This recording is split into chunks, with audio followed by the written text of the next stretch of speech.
Welcome to another exciting episode of the Million Dollar Peddlers. I'm Paper Guy. And I'm Stuart with the Finders Flippers Resell Podcast. Forgot who I was with for a second since I don't have Johnny and Wes here. And it's the Hump Day Happy Hour Salute. And today I enjoyed not having Mr. Magazine with me, but I also enjoyed bourbon cream. I don't know if you partook of anything, Stuart. I know you had a little bit of water.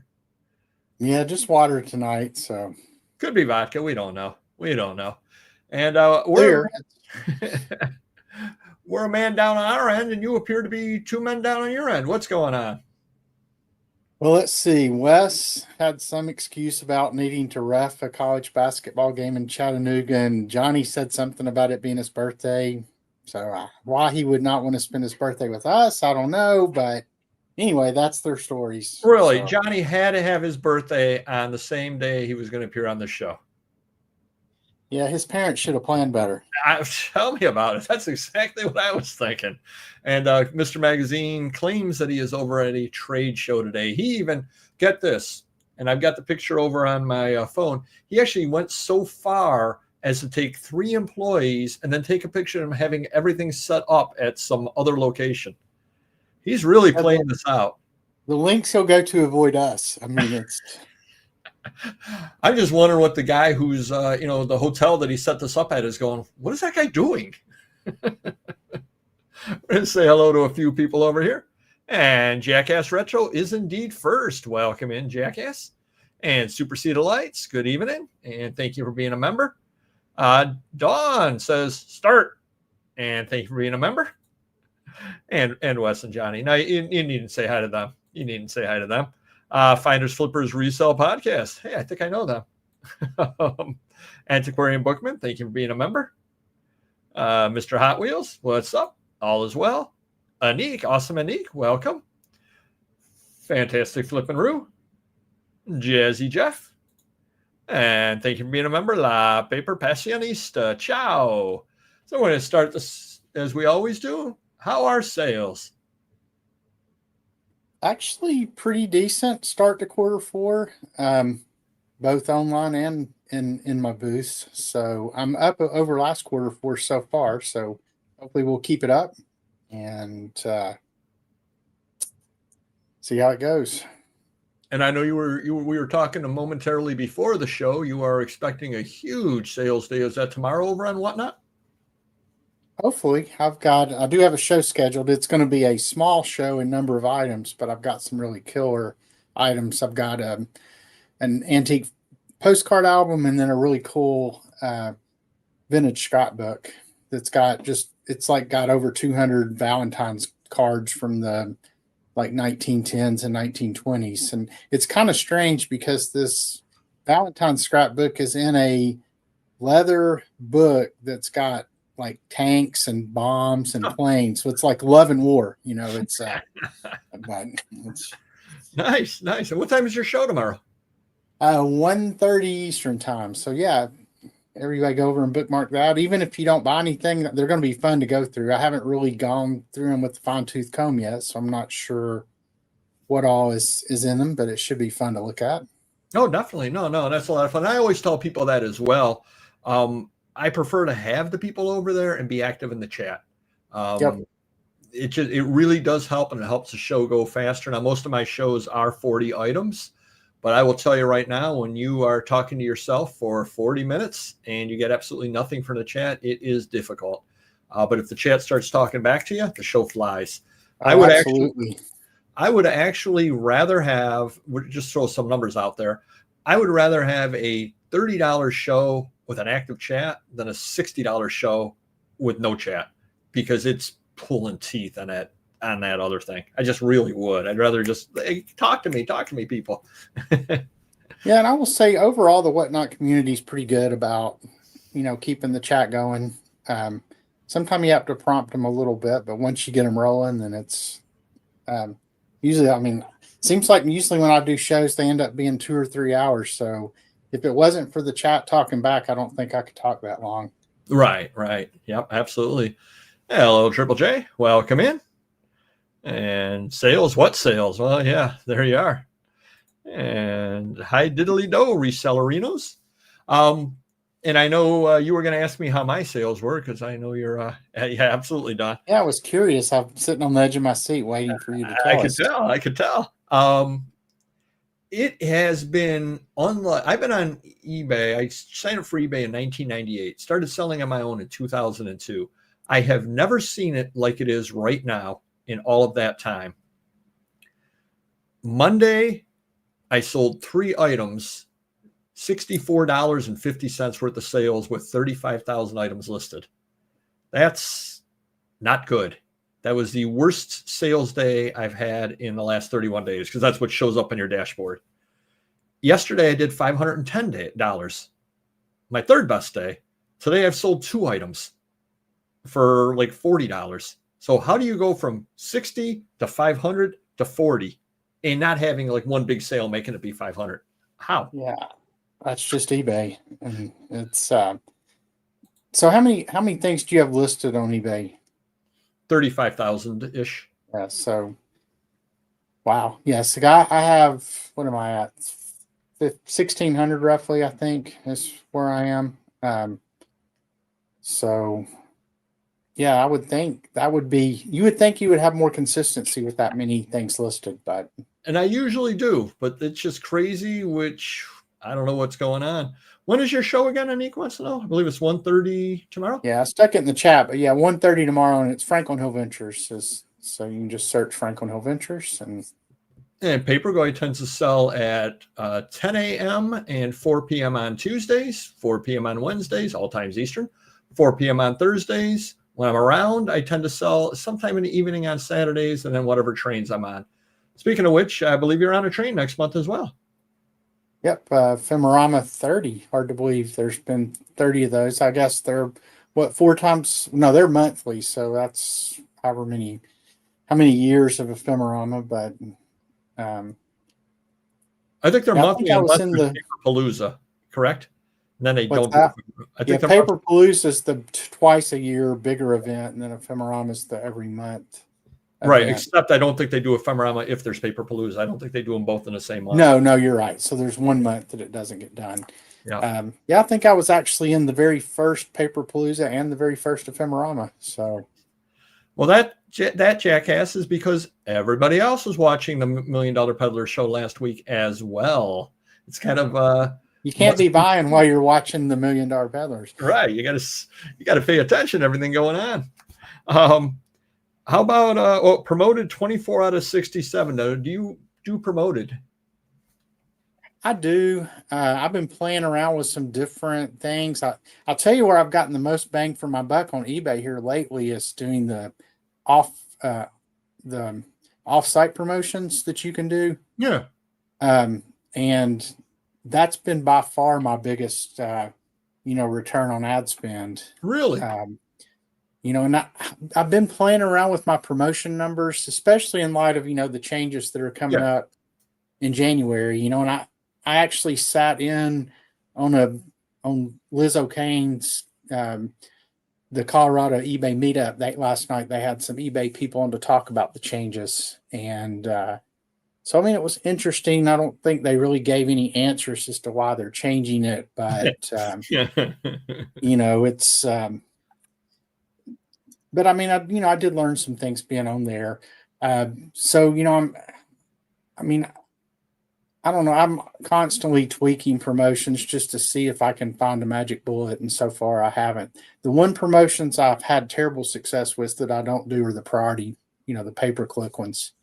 Seems like I just pay for a lot of clicks and never get sales off those. Oh, so what is the offsite promotion if it's not a pay-per-click? It's, if you go to create a promotion, It's just one of the options. There's promote your store, which is one. There's offsite ads, and then there's the priority, and then there's the standard. So there's actually 4 different. Oh, so the offsite ads you only pay if it sells? No, it's a pay-per-click as well, but I've had pretty good conversion rate, and right now eBay's got a deal on both promote your store and the offsite where they'll basically match, whatever you put towards it, they basically double it. So Right. I've been doing $25 a day is my budget, but on the offsite ads, they never seem to come anywhere close to your budget as far as what you spend. So, but I mean, I think month to date on the offsite, I'm at 90 something dollars. So nowhere close to $25 a day, plus I guess that's doubled because of eBay putting in. And I think the number of sales attributed to the offsites around 600. So, pretty good, Now, do they return there. also charge you an additional fee when it sells, or no additional fee when it sells? Well, potentially, I guess that's a good question. I'm not sure if they would double dip on, like, if somebody clicked on it, like on a Google ad, Yeah. I don't think you would hit the standard promotion because, you didn't come through eBay's search engine. But now you're still going to pay your final value Right. fees. No, I understand that. I was just wondering if they're going to hit you with an Yeah, extra. I don't think so. percentage. Now, under the new model, I guess you might, because Right. the whole new model where, like, if you click on my listing and you find it in search and it's promoted, then if anybody buys it in the next 30 days, you get charged the ad fee anyway. But I don't know. eBay can do what they want, and if you don't like it, I guess you can quit selling there. I think I'm probably still going to be successful on eBay. It's still my biggest platform. So, what you going to do? I mean, No, you're right. Stop promoting, I guess. And I don't know if that's the answer or not. So it's one of those that, just like I do now, I think it's just going to be kind of let's see what happens and play around with your promotion percentages. And I mean, ultimately, as long, I have a certain margin I like to hit across everywhere I sell. And as long as I'm hitting that margin, I don't really sweat how much I pay in fees and things like that. So, I try to look at it more at the macro level rather than, getting to, now not to say I'm going to sit there and, I mean, I do try to keep up with what they're taking for promotions, but so. No, it makes sense. Offers 198 out of 320. 198 were older items, older or more than a year old. 320 total offers I could send to watchers. Last week was 329 in a week that I was able to send. So essentially same traffic week after week. 276 a year ago, 117 2 years ago. So getting a lot more items listed definitely does make a difference in people seeing your stuff. 2 items on million.dollar.peddlers over on eBay and 5 items on Etsy. So you do Etsy or no? Yeah, I do. I mean, I cross post to eBay, Etsy, Mercari, Poshmark, Depop, and Facebook Marketplace. And I would say Etsy's probably my second biggest platform. Although the one that's really been on fire lately is Facebook Marketplace. I mean, Really? a good combination of local and shipping stuff. Wow. And to be honest, I love it when I sell local because I do free shipping on all my platforms except Etsy and Poshmark. And very rarely when I sell local on Facebook does anybody make an offer. They just pay the full amount, which, I probably would accept an offer based on the fact that, I've got shipping kind of baked into the price. But so it's, and it's no fees when you sell it local too. So okay. It's a nice little thing. And I just do front porch pickup for everything. I got tired of like people not showing up when I'd go to a parking lot somewhere. So I just put it on the porch, and if they don't show up, and I know some people are funny about people coming to their house, but hey, you're selling it on Facebook. They can see your profile. It's not going to take a rocket scientist to figure out where you live anyway. So, Absolutely true. I guess the only thing would be potentially insurance, liability. Well, I do have liability insurance with all the offsite booths and stuff I have. So, I do as well, but there's something to think about because, sometimes insurance company, you might not have to worry about it. I might not have to worry about it, but somebody out there is a casual seller and somebody trips on their property. You were selling something that's not covered underneath your homeowners, and they probably would end up paying it, but it could still put you through the ringer in the short term. You just have to like put a negative damper on everything, don't you? 33 and a half years working in the insurance business. Yes, I do. Hello, Super Steve. Welcome in. How about buys? You been buying anything? I actually had a really cool pick the other day. There's a lady at one of the antique malls where I have who she's been in like the estate sale business a long time. She doesn't really do it full time anymore, but a lot of times the estate sales that'll get calls from people will refer them to her if they don't have like enough stuff to do like a full blown estate sale. And then she's also just got a lot of relationships. But anyway, there's a house here in Knoxville called Speedwell Manor, and it was built back in like 1820 in Speedwell, Tennessee. And then in the 50s, they moved it brick by brick to its current location on the river here. So it's a historic house. And, so she was like, whoever wants to go, show up at this time. And, I wanted to go just to see the house, if nothing else. But I got so many cool books going back to the 1830s from that house. I bought a lot of Bibles. I always do really well with those. But then a lot of medical books from the 1800s as well, which were really interesting. Like I just sold a midwifery book from Philadelphia that I got there for like $130. So. Oh, wow. Yeah. Wow. Very nice. Very nice. How about you? Been doing any big sourcing? Believe it or not, I went to Boston this past weekend for the Boston Book Show. Didn't end up buying anything there, but it was fun to go around. Saw some, it's one of the bigger book shows out there. Saw some really neat stuff. No doubt all about it. It was really, really cramped, but I think it was because they fit it into a hotel where there were like 3 rooms, and I think they had more dealers than they probably should have had. So it's one of those you're kind of walking around like this to try to see anything. One of those kind of shows, but it was good to see that it was filled up. The biggest problem that I had there was ended up parking. I don't know if you've ever been to Boston, anybody that's been to Boston, it was up in the Back Bay area, which you've probably heard of the Big Dig. That was the $1 billion overage kind of deal that lots of our tax money disappeared into, but that's a whole nother story. We're not political. So I had no idea. And all of a sudden I'm like, I'm underground. What the heck is going on? And thank goodness I was driving in Boston on a Saturday because there wasn't that much traffic. And I go, oh, this would be an absolute nightmare normally. Because one of the problems is it's an old city, and it was, the city was built before there were cars. Yeah. And it's curvy, and now all of a sudden you got a lot of cars, and you're going, what the heck? Ended up parking up in the Back Bay area, parking garage, $46 for parking. Oof. That's more than my car. Just like is that for an hour? With 3 hours, but still, $46 for 3 hours was kind of that kind of caught me by surprise. But at that moment, I didn't really feel like trying to ram through the gate. I figured they'd probably catch me if I did that.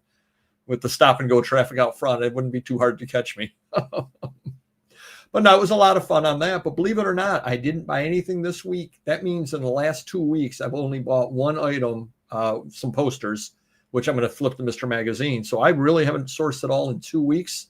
Nothing going on this weekend. There's no good estate sales. And Mr. Magazine is going on some buys over by New York City over that way, and look at a big 6-figure collection of sports magazines, things like that. He's dragging me along with him, so I won't be up here buying anything either. So we'll be going on 2.5 weeks without buying anything, and I'm shaking. Are you running out of stuff?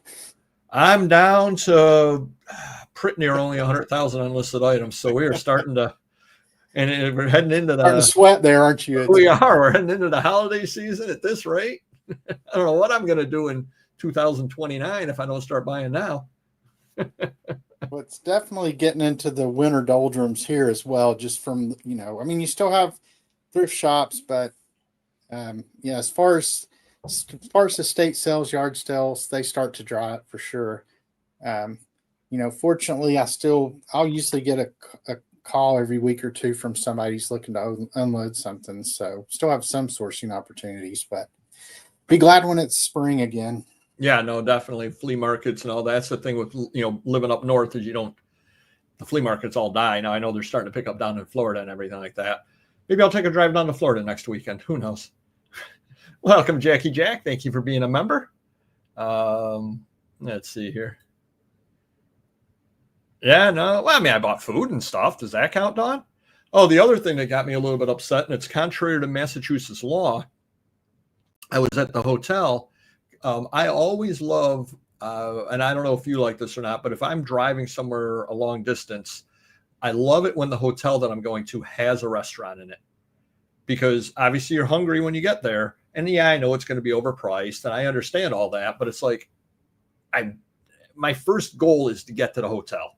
Yeah. Now I've got to the hotel, especially a place like Boston or somewhere that you don't know, some big city. I don't want to go back out and be driving again. I'm just going to grab some food at the hotel. So we went down. It was decent food over there. Ordered our food. I look up on the wall, no cash accepted. Oh, wow. Yeah. I go, what? You're not allowed to do that. So I Googled on the phone, and Massachusetts state law requires them to accept cash to fulfill a debt. And because I had already ordered, it was a debt. And I'm thinking to myself, am I really going to sit here and make a ruckus right in the middle of the you need to take my cash. Did you make a ruckus? I did not make a ruckus. I handed him my credit card and stayed quiet. Yeah.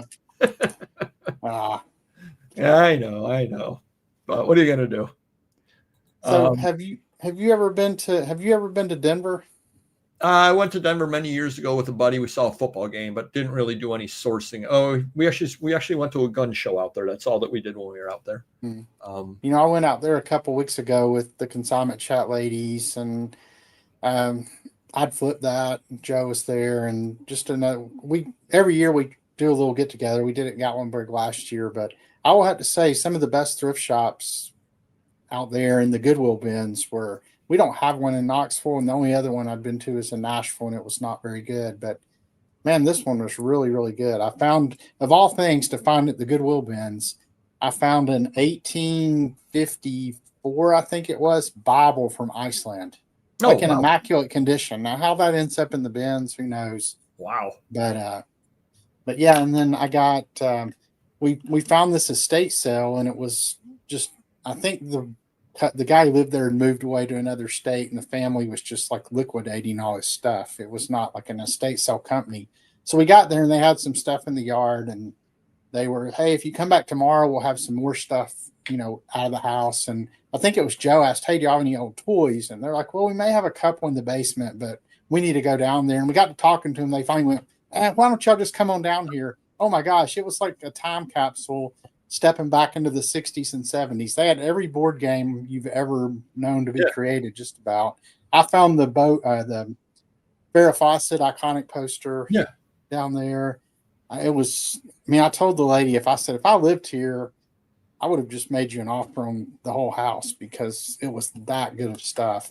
And as it was, we ended up, I think everybody ended up having to buy another bag at the thrift shop. So Amy and I both bought another like full-size suitcase. So we checked 2 bags going home, plus had my laptop bag and my carry-on stuffed full as well. So, we brought a bunch of stuff back, but even with paying the like $60 total baggage fees and buying the suitcases, I've still more than doubled my money from that trip. So it was definitely cool. And then, of course, if you saw our episode about, the elk or the moose, as Wes put in the title, but it was cool going up to Estes Park and seeing all those elk.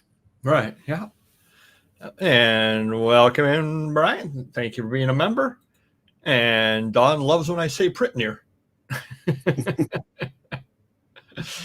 Come to Syracuse and source my storage units. There you are. Well, I'm going to be driving by the storage units, but Mr. Magazine is going to be driving this weekend, so makes it a little tough, Jeff, but sometime.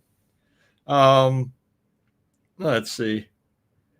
Glitch of the week. This was a weird one. Do you use the app for eBay? No, I pretty much do everything on my computer. I use the app as far as I do use the app, like when I'm sourcing to use the research tool. But I don't really list that much when I travel. No, so what about accepting offers and all that? Oh yeah, no, I do. Yeah, I will accept offers and such through the app. So yeah, that's all that I use it for as well. Well, when I was in Boston, I got an offer on a Harper's magazine that I had. The offer, I was asking $32 on it. The offer says $24. Great. I clicked to accept it. it does a quick thing. A thing comes up on the screen. It says $265 and then offer void. I go, what? So I tried it again. Same thing happened.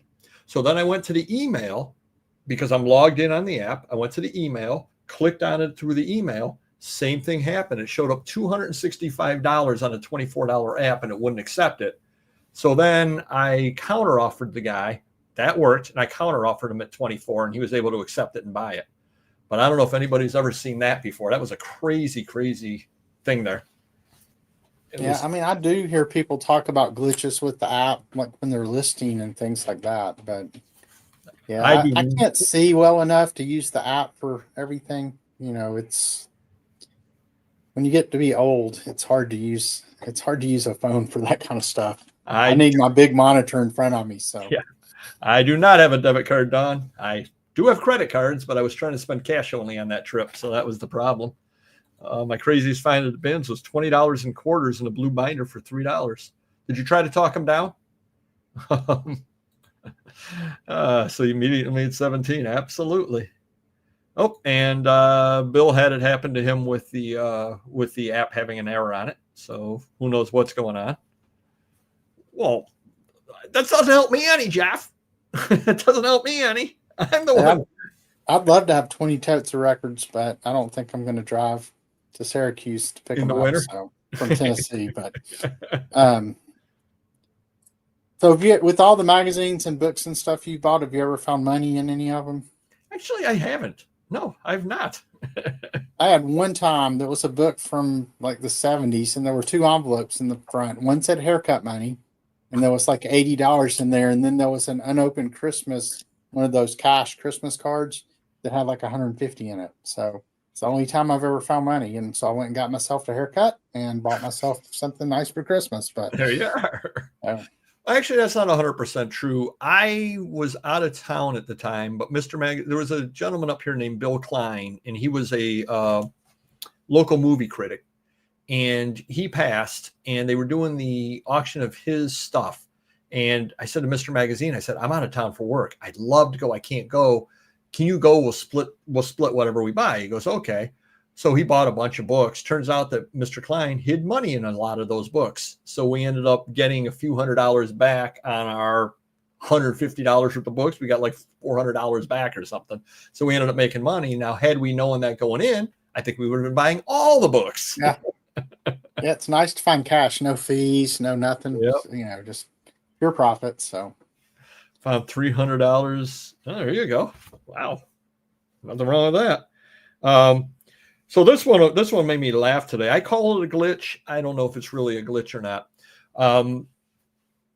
You know who Bob Hope is? Mm-hmm. I got to tell you. So I had a Bob Hope book that I had Ann Jillian that I was listing. And it was giving me the recommended categories to list it in. Books, antiquarian, collectible, and I think it was a little booklet, so it might have been offering me like the booklets under the ephemera, or maybe entertainment. I think it was maybe under entertainment. And then the third option that it suggested as the best place to list it would be event tickets. Now, I was unaware that Bob Hope was going on a tour anytime soon, but apparently he is. I think him and Betty White are doing a double feature there. So and Bing Crosby, they're bringing back On the Road. So that one I just kind of laughed. I'm like, yeah, I don't think event tickets might not be the best place to put the Bob Hope. And the other glitch over here this week, Yahoo Mail was having some problems. I couldn't get all my emails, I've heard. What was going on? Yeah, so I guess I should try to send you another one to see if that was a temporary or something, you know, with my domain or what. But yeah, we tried. You're the only. I did not try sending to any other domains, but you know, I've been sending emails to other people all week, so I figure you just had me blocked. The true glitch, I forgot to block him on Instagram, so he was able to reach out. So yeah. Oops, did I say that out loud? Yeah, do try after the show. I'll email you tomorrow, and then we'll see if it works that way or not. All right. Item of the week. Now, one thing that I collect is platinum age comic books. Now, are you familiar with those? I mean, kind of. I have a friend who does comics, but I am definitely not a comics guy, so I could not tell you what year that represents. So educate me. Uh, Pre 36. So it's Mutt and Jeff, the Cats and Hammer Okay. Kids, that kind of Foxy Grandpa bringing up father, all that kind of thing. So it isn't really what we think of as comics. They tend to be the comic collections and the square bound books and all that. Buster Yeah. Brown, stuff like that. I collect those. And so then I collect the peripheral as well. Like Buster Brown had tons of stuff out. He had the postcards. He had all that stuff out as well.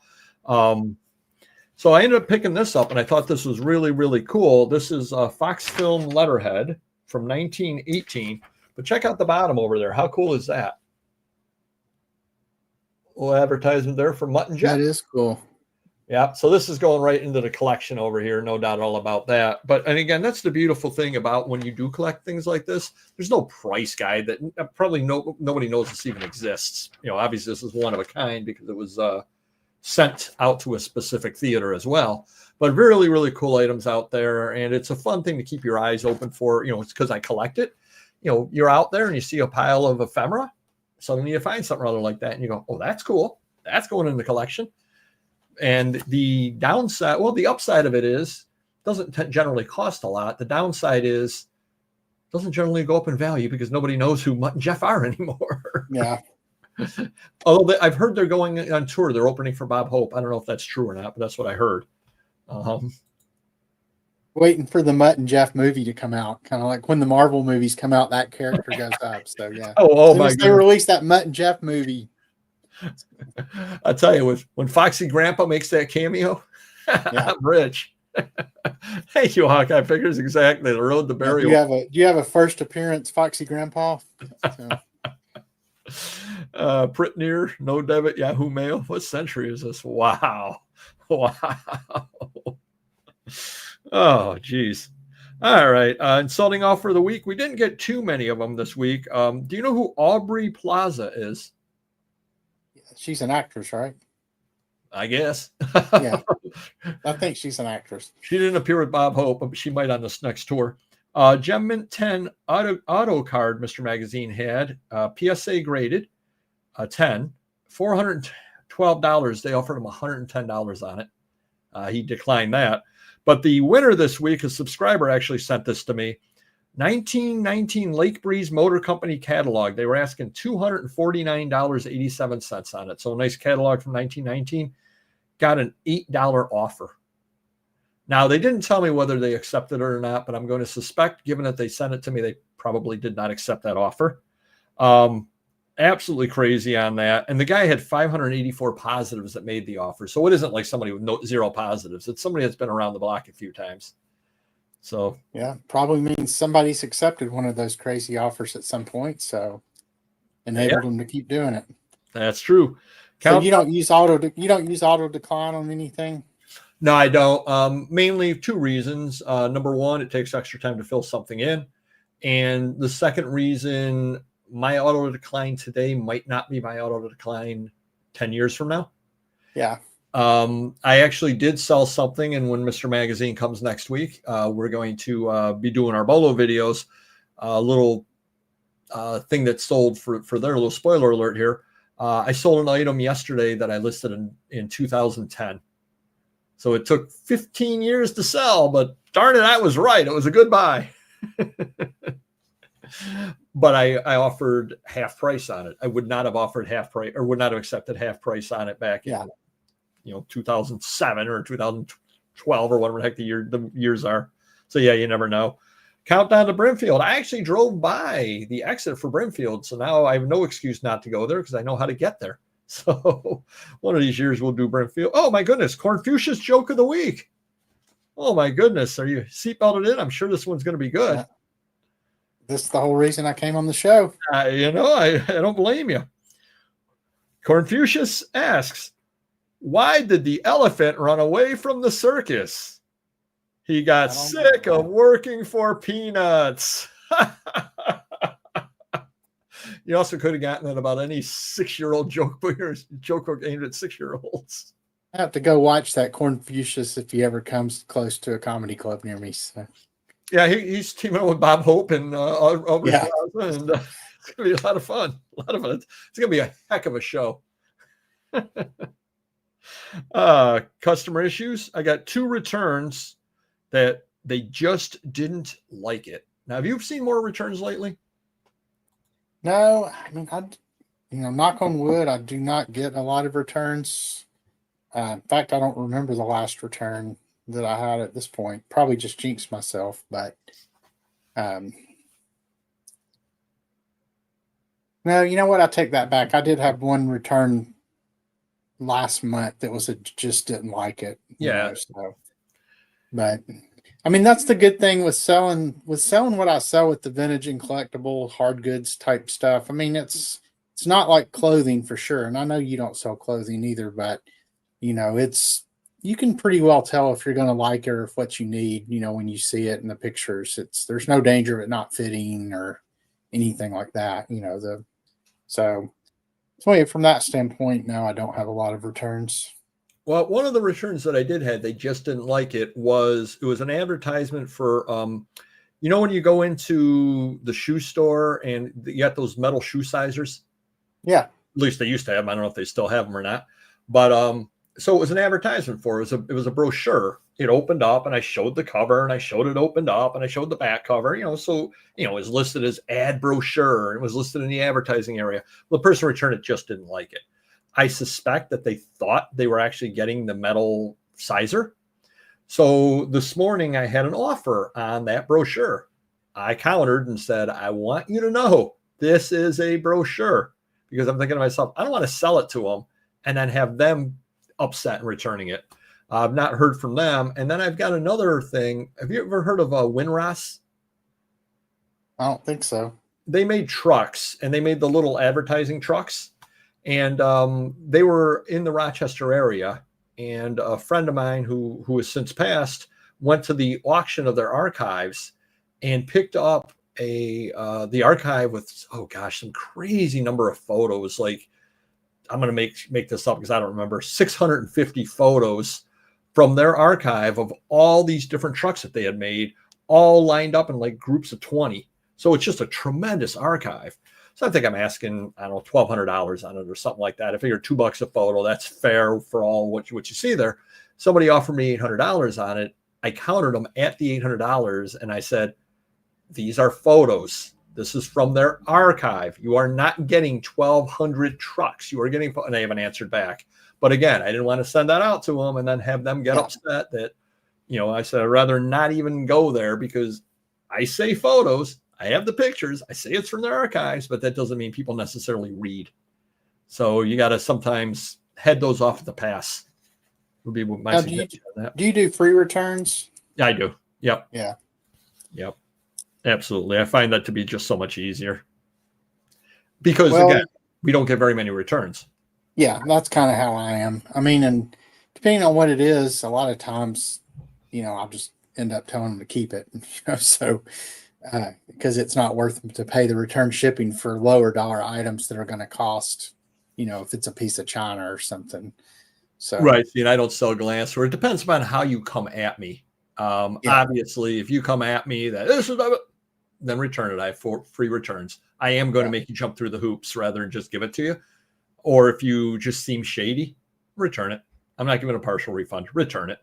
But if you are, you come across nicely, I might give you a partial, or you just keep it, whatever. Thanks, Cameron. Yep. Yeah, hello, Gravity Goods. Welcome in. Alibaba book I had up. Do you have any pictures of the inside?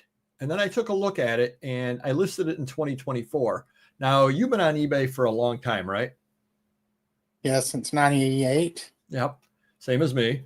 So you remember back in the day where you could put one picture up and it cost extra. You could put no pictures back in the early days. The early days, yep.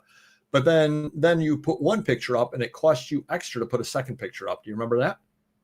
I think so. I mean, yeah, that's a long time ago, but I do remember waiting on money orders. So, well, and then the other thing, I don't know if you remember this or not, if you priced it at over $25, it cost more than if it was under $25. So I had tons of stuff priced at $24.99 because I'm like, I'm going to price it at $27. I would lose money with the extra fee every month.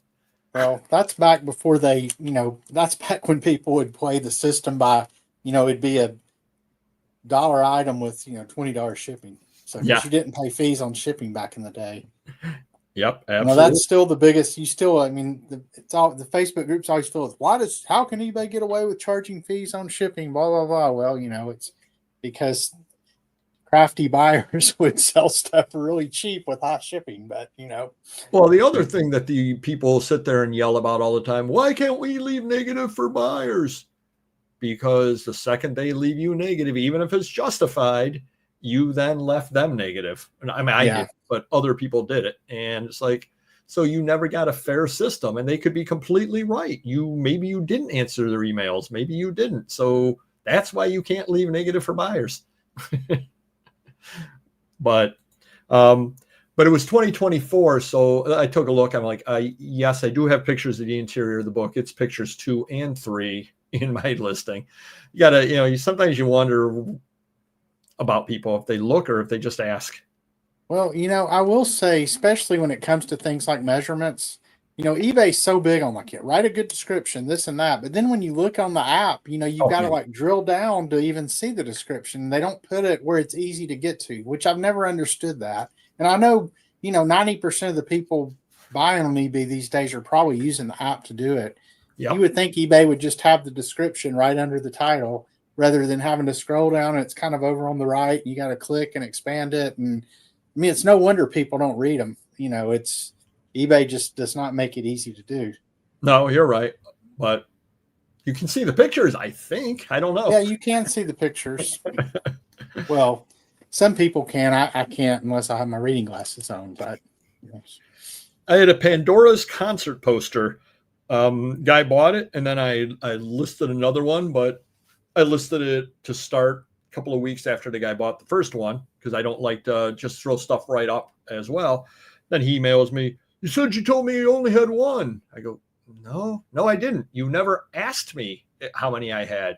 If you had asked me, I would have told you that I have 4.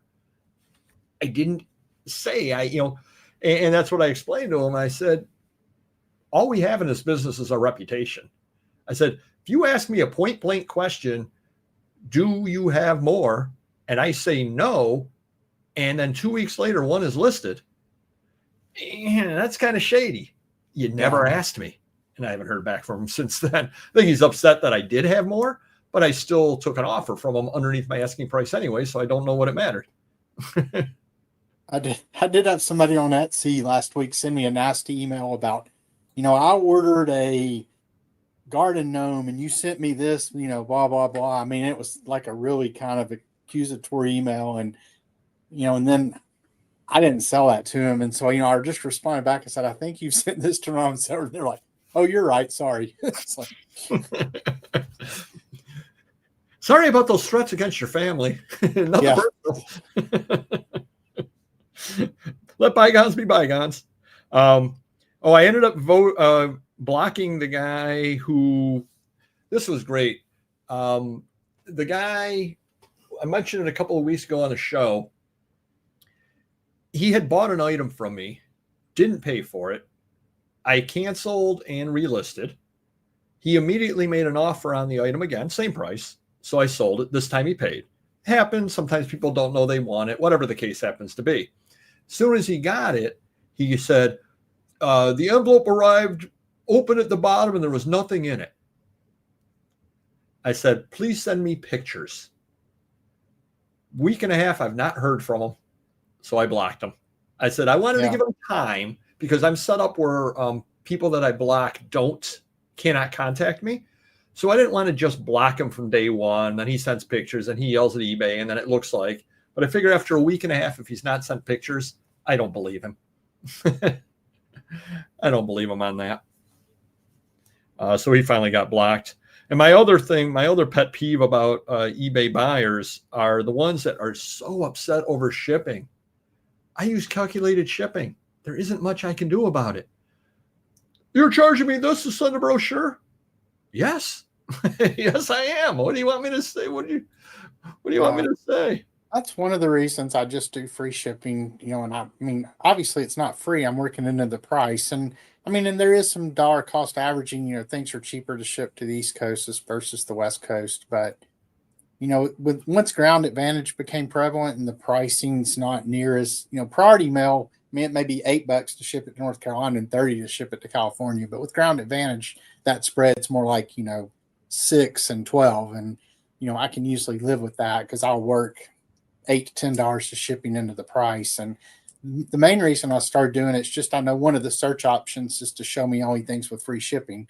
So I figure you get a chance to maybe get shown when they check that option. And then it just takes people complaining about shipping out of the equation. All right. And I went with free shipping from 17 through 20 till the end of 23. I ended up charging shipping again. Now I didn't change the old listings. They're still free shipping. So I still have many, many listings free shipping, but I changed it early 24 because again, I sold an item in 2010,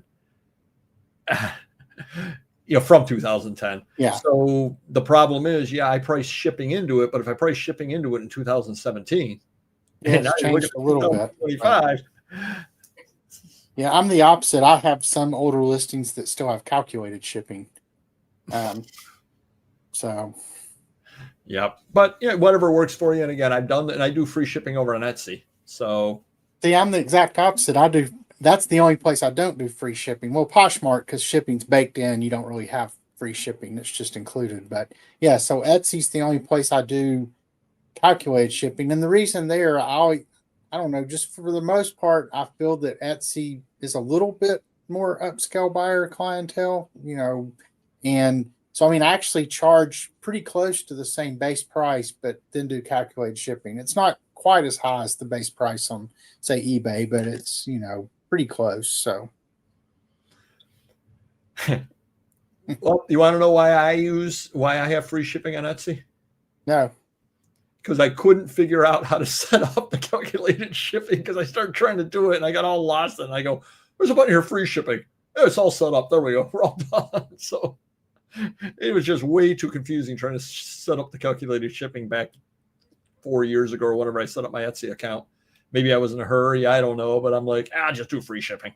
What do I care? And at that point, I had free shipping built into my eBay anyway. So it wasn't a big deal for me. Maybe at some point I'll reevaluate that. Did you get the survey today from Whatnot? I don't know. I haven't. I worked at my antique mall all day today, so I haven't really looked at email too much. So I'll check and see. All right, so I got the survey. I filled it out. I always fill the seller survey or buyer survey. Seller survey. Yep. I always fill the surveys out. A couple of different reasons. Number one, sometimes they do ask for opinions on things. And I also do like to kind of just have a general idea what the websites are thinking. Yeah. Why are they asking this? What's going on over here on that? And they were basically, this one was just kind of seeing how important live selling was to you. In other words, do you think that it's the wave of the future or not? It tended to be what it was. Whatever reason they want to know that on that. The thing I thought was funny is they ask you at the end what state you're in. So I clicked New York. It says, what city are you in or closest to? All right. Albany, Buffalo, New York City. I go, well, it's a lot bigger state than that. Yeah. There are some other pretty big cities here. So, yeah, I don't know what you do if you're in Binghamton. Not that you want to hear about New York geography, but if you're in Binghamton, which is way down there, you're having to go on 168 miles from Albany, 172 from Buffalo. All right, I guess closer to Albany because you got those weird parts of the state that aren't really near any of those. Yeah. So now you've done some live selling on some of those other platforms besides Whatnot, haven't you? Only Facebook at this point. Okay, only Facebook. But for some reason, I thought you had sold on either Dib or Knickknacks or one of those. But well, I'm glad that you asked me that. It's almost like we worked this out in advance. I have set up a Zoom call with Flippers, who has been on the show before, and your show as well. Going to be talking to him via Zoom about live selling on Dibdit next Monday. So I have some ideas on what I want to sell and how I want to sell, but I kind of want to go over with him the selling over on Dibdit as well. So, yep, I will be having some shows later this year, and then into next year, I'll be having regular shows over there. I like the engine, the live selling engine on the district platforms, which Dibdit and Knickknacks both fall under that. I mainly like the shipping flexibility you have. You can. It's kind of like going back to the old days of Whatnot, where, well, how Whatnot used to charge just $1 for every item after. You can set it up however you want on any of the district platforms. So when I've done shows over there, I'll always do especially when I'm selling ephemera records, when you can get it all in one box, or you might have to split it with two if it's records. But I'll always do $5 first item, then just $1 for every item after that. And it just gives you a whole lot more flexibility than the Whatnot shipping. Which, selling ephemera, I've never really had an issue. Early on, I did some glassware shows, and 90% of what I sell on the other platforms is breakable, so I don't mind shipping breakables. But when you sell 30 vases to the same person in an hour show, it's like a huge jigsaw puzzle. And I don't know, I just decided it was not worth it. So I only sell things that I can stack and pack now, like ephemera and records on my live selling shows. So now the only thing that bothers me about Dibdit, and I've never been on there, as far as selling. I mean, I've sold one item static over on Dibdit and a few items static over on the Knickknacks, but and I know they've talked about it being a positive. Trash to Cash podcast has talked about it being a positive, is the way that you can save things up and ship it out at the end of a week, or, you have a period of time. And I'm going to tell you right now, I don't like that, but that reason is completely because of my head, and I've never been diagnosed, but I'm certain I have OCD. Yeah. That would just be hanging over my head. I want to get this out of the house. I want to get it packed and gone. And so just the agita that I would, they're done, agita. The agita that I would get from having those sitting open because you don't know if the person is going to buy it at the next show or not, that would cause me issues, consternation. But again, I'd be kind of the same. I'd be kind of the same way. I mean, I've never done more than one show in a week on those platforms. I mean, I've literally done 3 shows on Dibdit. I think I did 2 shows on Knickknacks when I first started. I mean, and I haven't done a show on there in like a year or so. And then, I don't know. To me, at least selling ephemera right now, you just don't get the traffic you're going to get on Whatnot. Even with the increased competition on Whatnot, it's amazing to see the growth in the ephemera category, where you used to always find a time when it might be just you or you and 1 or 2 other people. And pretty much at any time now, there's always at least 8 ephemera shows going on, but there's a lot more buyers on there as well. So, see, and I've moved a lot more over on Whatnot to books. That's probably 60 to 70% of my sales over there are books at this point. So do you do well with books from the standpoint, I mean, I'm sure you're selling them if you continue to sell. Are you getting many bidding wars in the book area, or they mostly go for your starting bids, or? Like anything else, 85% go for the starting bid. Maybe 90% go for the starting bid. But every once in a while, I mean, I did have a Bible that went for $200 over there. So I was quite happy with that. Quite happy with that.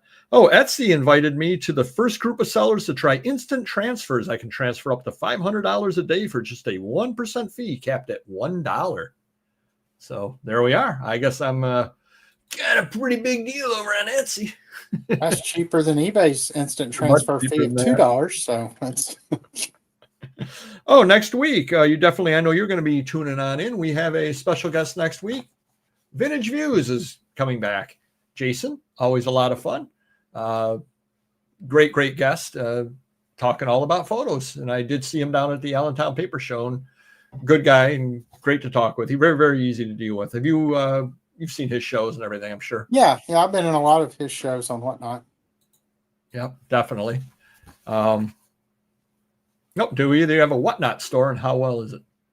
I assume you're talking about the marketplace. And yes, I have probably 600 to 800 things listed in the Whatnot marketplace. And I mean, it's no eBay as far as the way they go out, but I do, especially, List Perfectly lets you cross post or whatnot now, so it's easy to cross post there. And I really sell more of my buy it now stuff during shows, when it's, because all the like cap shipping and all that applies to it. But I mean, I do get a couple of sales a week out of the marketplace on whatnot. So Now, do you have to, there's two reasons why I never did buy it now. I started doing it, and then I started looking at it going, well, this is stuff that didn't sell during my regular show that I was then putting in there. I said, if it didn't sell in my regular show, do I really want to store it in the off chance that it'll eventually sell? Probably not. That was part one. And then part two was, at least back when they first opened the Buy It Now section there, people were getting emails telling them basically, lower your price, get this thing out of here. I don't know if they still do that or not, but they didn't want people sitting there and building up a 5,000 item store of very slow moving items. I've never gotten an email. Never got an email. Okay, that might have been right. I've got a lot of stuff that's been in there for a good while. And I mean, and it's not just stuff that hasn't sold in my other shows. I mean, it's all the stuff I'm putting on eBay. It's going on, well, for the most part, it's going on whatnot as well. So. And well, then the other question is, and I never understood this. Oh, the program leaves beta. Okay. No, oh, I don't use the instant transfer anyway. So the other reason is, and maybe they've changed it, you set your stuff up in your store, but then my understanding was it didn't show up in your shows. You had to then put it into the Buy It Now of your shows. Yes. So your marketplace stuff doesn't automatically show up in your shows, because I mean, there is stuff I do not want to put in my shows either because it's too heavy and I don't want to have to worry about if somebody bought it, bundling it and all that, or just, it doesn't. I mainly put ephemera and books in my ephemera shows on whatnot for my Buy It Now. Now, they're mapped. So if it sells in your Buy It Now out of your show, it's automatically taking it out of the marketplace as well. Right. So, and vice versa. If it was sold in the marketplace and it was in a show, it would take it out of there. So, and to me, I don't know. It just seemed to me to be too much work to sit there. Okay, I listed there, but then I got to remember to bring it into the show. And, I'm running 4 or 5 shows a week. I don't want to sit there and have to do that each time. Why not just have it just show up automatically? Well, for the reason I said, I mean, you may not want everything in your store to show up in the Buy It Now. There are reasons that I don't. Well, I do. I do. This is great over on Etsy, talking about Etsy. AI gives you suggestions on titles. And I had a book called The Great Peace Shield. And it was put out by the Peace Shield Association. So I listed, Great Peace Shield hardcover book by Peace Shield Association. Try to avoid words like great as they're subjective. It's in the title. Yeah.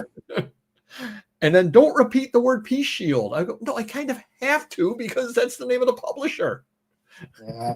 Hey, I mean, all the AI stuff associated with the reseller platforms or with the marketplaces is, it's got its quirks for sure.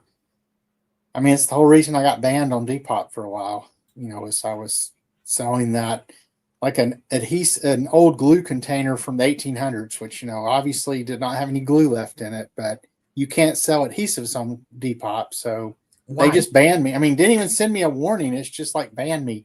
But then thanks to Johnny, I got back on there, which, I mean, I don't sell much on Depop anyway. So I was like, because they sent me a message I could appeal. I'm like, I'm not going to take the time to appeal. I don't sell enough to make it worth it. But then, Johnny's like in with Depop now. They're like sponsored by Depop, I think, I don't know if they're sponsored, but they, they have a good relationship. Frizzy's Finds does. So he was able to use his muscle and get me reinstated. So. Oh, want to thank you. Get Thrifty Podcast reached out. I guess you were over on their show. Yeah, I gave him your name. I was on the Get Thrifty podcast last night, and that's actually run by the ARC Thrift Shops out of Denver. Maggie's the marketing director there, and she does that. And it's, I think they're a top 10 reselling podcast. So, wow. A pretty big podcast, been around for a long time. So yeah, she's a really cool lady, and I think you'll enjoy being on the show. We've actually got her coming on our show. Well, we're recording Sunday night, so we're returning the favor and having her on. So I'm not sure when that'll air because we have another guest we're doing tomorrow night. We're having Telly Thrifts on, who's a girl out of Denver who does Instagram selling, and we haven't really ever had anybody on to talk about Instagram selling. So very good. The only problem is that for some reason or other, she reached out to Mr. Magazine, and he's in charge of this whole scenario. So we'll see how all that works out. I'm pretty sure I can get her email from Mr. Magazine, and when it crashes and burns, I can take over. Yeah, I mean, he may not even show up. So That's true. I did end up signing an eBay contract for my funded. I have to fund it 20% off during 1 week in December. I don't know, somehow or other, they reached out to me 2 months ago, something or other like that. And it was a 20% off, seller funded, but they would promote your items all over the place, showing up and all that, send special coupons out to buyers and all that. Hey, you could buy this at 20% off. And I signed up for it. And apparently, whatever reason, I'm in that little select group now. They did invite me for a week during Christmas season. And I said, yeah, why not? Might as well do it. If it drives traffic, it makes sales. The last one, I did pick up some sales out of it. So, much as we were talking about to promote it earlier, not going to complain when they sit there and do that. And then Etsy reached out to me. Did you see, did you get the email, or did you sign up for the percentage off over on Etsy? Which one was it? I did sign up. If you do 25% off or more on Etsy, they'll be promoting your listings as well. Oh yeah, it's on the Cyber Week sale, I think. Yeah. I did that one. I always do. They always give you advance notice, and if you sign up early enough, they'll, they don't guarantee they'll promote you, but you have the opportunity to have your stuff promoted by Etsy. So yeah, it's like, I can't remember how long that event lasts. I mean, I don't typically like to do 25%, but since that one is calculated shipping, then there's not a whole lot of risk there. So, well, the funny thing about that is I did it last year for Thanksgiving, and the promo that they had put up was something Thanksgiving. I made 2 sales during the year, like one in April and one in like July, that still had that promo on it. I said, what did you hire eBay programmers? They don't know how to turn something or other off. So I don't know exactly how that ended up happening, but somehow or other, 2 of my listings that sold still had the Thanksgiving promo on them. But all right, we are bumping up. We're just past the hour. Hello, Loudon. Welcome in. Anything you'd like to promote while you're on here? Definitely do thank you for being on, and of course your channel. Yeah, so you can go to franklinhillventures.com, and that has links to all my social media, as well as a link to the Finders Flippers Resell Podcast. We typically put out an episode every week, although this time of year we're tend to maybe put out 2 some weeks and none some weeks, just because of Wes has his roughing he does right now, and just holidays and everything, people get busy. But yeah, so check us out.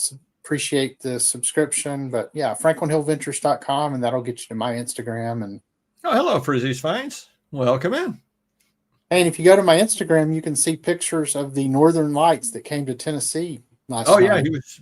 You were showing them to me before the show. That was. Yeah, I mean, really it was incredible. I mean, I had never seen the Northern Lights, and they made it all the way down here. So yeah, here we go. Here's the. Isn't that beautiful? Absolutely beautiful, right over there. That's out over my house. So. That's nice, yeah. Supposedly, in fact, as soon as we finish up here, I'm going to go outside again, because they're supposed to maybe be even better tonight. So. You sure that isn't that alien comet or whatever that thing is that's coming through? Well, that NASA won't release the pictures of. That's changed colors 3 times or whatever all the conspiracy theorists are saying. I mean, I don't have any memory of anything that happened prior to last night, so I don't know. Maybe. Exactly. All righty. All right, everybody. A fun show as always. Do make sure that you support our guests and any of our guests. Next week, we're going to have, Jason Vintage Views on. Unfortunately, Mr. Magazine will be back as well. Hopefully he's doing well over at the trade show. What time of night was that taken? Well, I just put in the chat, but around 11:30 p.m. So, okay. Similarly, I had to sign a thing and discount and stuff, and it resulted in 0 increase in sales. Well, on the plus side, you didn't lose anything other than your time signing it. Basically, we made less money on a normal amount of sales. Oh, well, so on that eBay thing, David, it's basically just a normal sale you would run. The only difference is eBay's going to promote your listings as part of it too. Yeah. So Absolutely. Yep. I mean, I run 20% off sales about every other month, so. Yep. The only problem with it, and you can find it on a dashboard, but it's not on your normal dashboard. You have to go to a contract dashboard. And the crazy thing about it is, for some reason or other, I can't access the contract on my regular, Chrome. I have to use incognito mode to be able to access the contract. I have no idea why. That doesn't seem shady. No, not to use incognito mode. Use incognito mode in order to get over to the contract. And it was a big thing going on. The first time I wanted to sign the contract wouldn't show up. I was clicking and it wouldn't let it do it. And I put in a help desk ticket and this and that. And finally I followed up on the help desk ticket. And the guy who answered it said, look, the person you've been dealing with is out. Have you tried using incognito mode? I go, no, I'll try it. I tried it. Contract showed right up. I was able to sign it. I go, what the heck? So it's some cookie or something or other on my computer wasn't allowing it to open in my normal, but incognito it will. You have to go back there to see the results, and they take the money out 45 to 60 days afterwards out of your account. So all of a sudden I looked and I paid $268 to them or something like that. And I go, well, at least I know I made some sales out of it. But I did see an uptick in sales while it was part of it. And my way of thinking, and maybe this is conspiracy theory me, I'm playing ball with them. Maybe that helps me out elsewhere. You never know. Maybe they say, oh, this guy helps us out. We'll turn a little bit more of his sales. You never know on that kind of deal. So I just can't help but feel that it doesn't hurt me to be doing that sort of thing. Be my opinion. I mean, anything you can do to get a leg up on eBay is good. Absolutely. All right, everybody. If you hit the like button, would definitely appreciate it. Definitely do check them out. Do check them out tomorrow, 1:30 p.m. Eastern. Might be the whatnot sale of the century, I think I heard him saying. Some unbelievable stuff. If you are into love and war, you definitely want to stop by. Some wonderful, wonderful Valentines. He's got a postcard album and more. You definitely want to stop by and see that. Franklin Hill Ventures over on Whatnot, 1:30. And if you guys, my show is at 4:00 tomorrow. If you guys keep bidding from 1:30 to 4:00 on that one item, he'll rate into my show. You'll do that, right? Absolutely, yeah. If either one of those albums has had bidding for an hour straight, then we'll definitely rate into Paperboy. So. Hey, welcome in, Slim Flippers. Great to see you as well. All right. We'll all see you next video. Take care. Bye-bye.